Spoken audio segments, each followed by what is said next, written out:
Hi there, this is Rose with Remodeling Wizards of Maryland. On today's episode, we have 3 topics for you. First up, we give you an update on a nightmare situation that one of our clients is facing. We also define the term louver doors, and finally, we have a fun little skit for you. Hope you enjoy.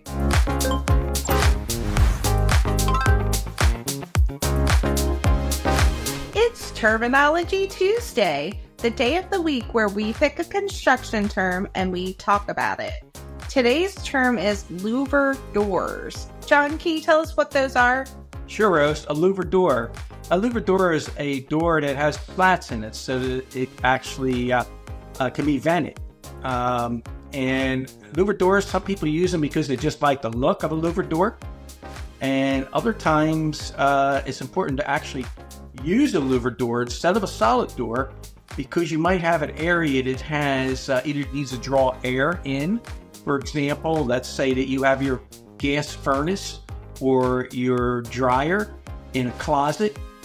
You don't want to have a solid door there because it needs to breathe.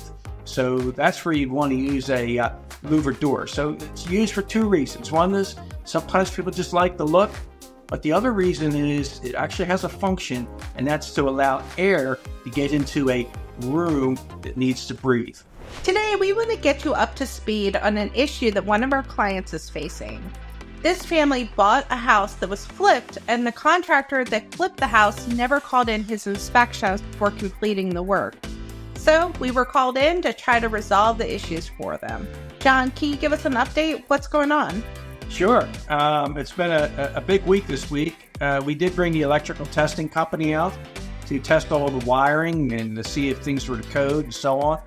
And of course, when we started to take fixtures off the wall, like the vanity light, we started to find some unusual things. Behind the vanity light, there was just a wire. There's no electric box, and that's a no-no today with today's code. We looked at some exterior outlets and found that there were wires that instead of going through the wall, they were just tucked behind the siding. So again, something else that definitely would not pass code today.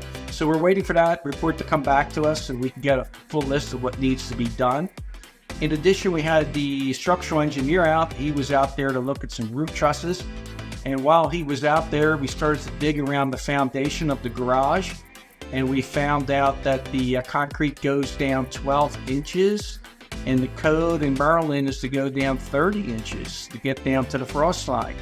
So that's going to be a project that we're going to have to wait to hear back from the engineer on what the repair is. Typically, it means digging some holes all the way around the foundation and pouring concrete. They call that underpinning the concrete.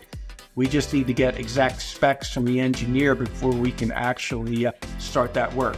So that's where we are. I should have a lot more information next week, and I definitely will keep you posted.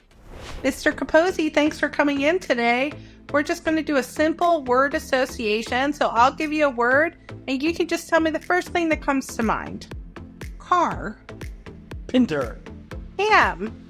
Murray nails. Sub. Contractor. Floor. Joist. Punch. List. Blue. Print. Best. Remodeling Wizards of Maryland. What the? That's it for today. We hope you found this video helpful. If you did, like, follow, and subscribe to our page. We'll see you next week.